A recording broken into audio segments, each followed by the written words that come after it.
देखो जिस तरीके से बर्फ नहीं हुई है इस साल और जिस तरीके से खुश्क साली हो रही है, उस हिसाब से लग रहा है कि ये साल बड़ी दिक्कतों का साल हो सकता है। अगर अल्लाह ताला ने सुना और कुछ बारिशें हुई और कुछ अगले कुछ दिनों में, तो थोड़ा फ़र्क तो पड़ सकती है, लेकिन उसको मद्देनज़र रख के उमर अब्दुल्ला साहब ने खुद इसको ग्रेविटी ऑफ द सिचुएशन को समझ के जिस तरीके से आज ट्वीट किया और कहा कि मैं जल शक्ति ऑफिसर्स के साथ और मिनिस्टर के साथ एक हाई लेवल मीटिंग लूँगा।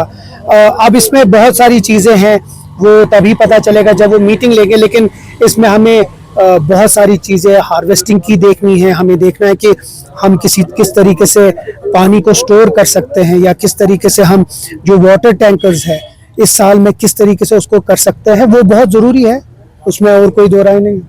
सर ये बताइए कि अभी प्लेस किया जा रहा है पीएम मोदी को, और उमर अब्दुल्ला को यहाँ की अपोजिशन जो है टॉन्ट कर रही है, अपोज कर रही है, तो आप इस स्टेटमेंट को कैसे देखते हैं? खासकर जो टनल का इफ्तिताह हुआ था सोनमर्ग में, उस पर ज्यादा अभी सियासत जो है गरमाई जा रही है, उस पर क्या कहेंगे? मतलब किस हिसाब में वो टॉन्ट कर रहे हैं? जिस तरह से उमर अब्दुल्ला ने वहां पर स्पीच किया था उसको। देखिए, चीफ मिनिस्टर साहब अगर प्राइम मिनिस्टर की तारीफ नहीं करेंगे तो किसकी करेंगे? अमेरिका के प्रेसिडेंट की तारीफ करेंगे। हम चाहते हैं कि एक रिलेशनशिप जो वर्किंग रिलेशनशिप हो। मैं बार बार कहता हूँ, working relationship Jammu and Kashmir और दिल्ली के साथ बहुत ज़रूरी है, क्योंकि यहाँ बहुत सारे मसाइल हैं। अभी आपने खुश्क साली की बात की, उसके ऊपर भी हमें सेंट्रली कुछ इक़दाम चाहिए, उनका सपोर्ट चाहिए। यहाँ का जो वेज बिल है, यहाँ की जो बेरोजगारी है, यहाँ की जो बाकी चीज़ें हैं, वो सब चीज़ है। मैं बार बार ये कहता हूँ कि दिल्ली के साथ हमारी जो रिलेशनशिप, वर्किंग रिलेशनशिप, वो अच्छी होनी है, लेकिन उसके साथ साथ बीजेपी के साथ नहीं। बीजेपी के जो एजेंडा है, बीजेपी की जो पॉलिसी है, हम उसके खिलाफ है। जो उन्होंने 2019 में किया, हम इलेक्शन से पहले भी उनके खिलाफ थे और हम आज भी उनके खिलाफ है। लेकिन क्योंकि इस रियासत को, ये एक बहुत गरीब रियासत है, इसको आगे चलने के लिए बहुत सारा सपोर्ट चाहिए दिल्ली से, उसके लिए हमें उनके साथ एक वर्किंग रिलेशनशिप है। बताया जाता है कि चिलाई कलान में अगर सूरज निकले तो ये अच्छे ये नहीं होते हैं, अच्छे ओमन्स नहीं होते हैं, और चिलाई कलान में बर्फबारी हो तो वो अच्छी बात है। देखिए, ये 1-2 साल से हो रहा है, तो अगर आप इसको इलेक्शन से जोड़ रहे हैं तो ना जोड़ें। ये कुछ 3-4 साल से हो रहा है, खुश्क साली हो रही है।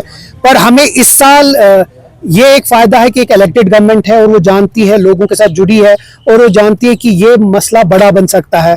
इसके लिए क्या इक़दामात लेने हैं वो उमर साहब खुद ही देख रहे हैं, और ये जो जल शक्ति है डिपार्टमेंट वो देख रहे हैं, जो उसके मिनिस्टर हैं वो देख रहे हैं। हम पूरी कोशिश करेंगे कि जितना कम से कम लोगों को मुश्किलात हो उतना हो सके। सर आपने कहा कि वर्किंग रिलेशन जो है वो यहाँ पर अभी बनाई जा रही है जो सेंट्रल गवर्नमेंट है, कब तक आप ये बोलेंगे? क्योंकि नॉन मीटर्ड एरिया में जो 800 की बिल आती थी, आज वो 1800 भी पहुंच गई है। वर्किंग रिलेशन करते करते कहीं 5 साल में निकल जाए। वर्किंग रिलेशनशिप उसके लिए नहीं हमें करना है। वर्किंग रिलेशनशिप हमें बाकी अगर की अगर बात करेंगे, वो काफी ज्यादा बोलते हैं, चाहे वो आपकी पार्टी हो या वो हो, तो क्या एग्रेशन आपको लगता है वो गलत है? ये बिल्कुल है, उनका हक है वो करना। वो पार्टी के एमपी हमारे लीडर हैं, उनका पूरा हक है। ये जमहूरी पार्टी है और इस पार्टी में यही सबसे बड़ी खूबसूरती है कि हर कोई अपनी बात आगे रख सकता है और हम उसकी इज्जत करते हैं। ये तंजीम उनकी इज्जत करता है।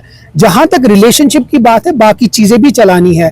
जहां तक आपने बिजली की बात की है, बजट आ जाने दीजिए, आप बहुत सारी चीजें उसमें देखेंगे। आपको अगर याद होगा कि जो इस इतने महीनों से हमने इसलिए नहीं, क्योंकि बजट टू बजट काम होता है।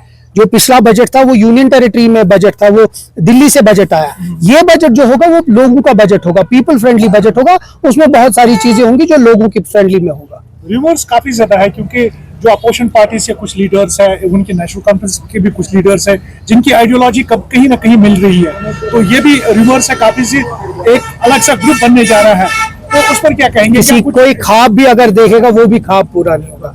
इसीलिए नेशनल कॉन्फ्रेंस न कभी टूटी है और न कभी टूटेगी। बहुत कोशिशें हुई है, पहले भी कोशिशें हुए, इलेक्शन से पहले भी हुआ, एक भी आदमी को तोड़ नहीं पाए। तो आप उस गुमान से निकलिए। नेशनल कॉन्फ्रेंस बिल्कुल मजबूत है, हर एक लीडर इसमें मजबूत है, हर एक एमएलए मजबूत है।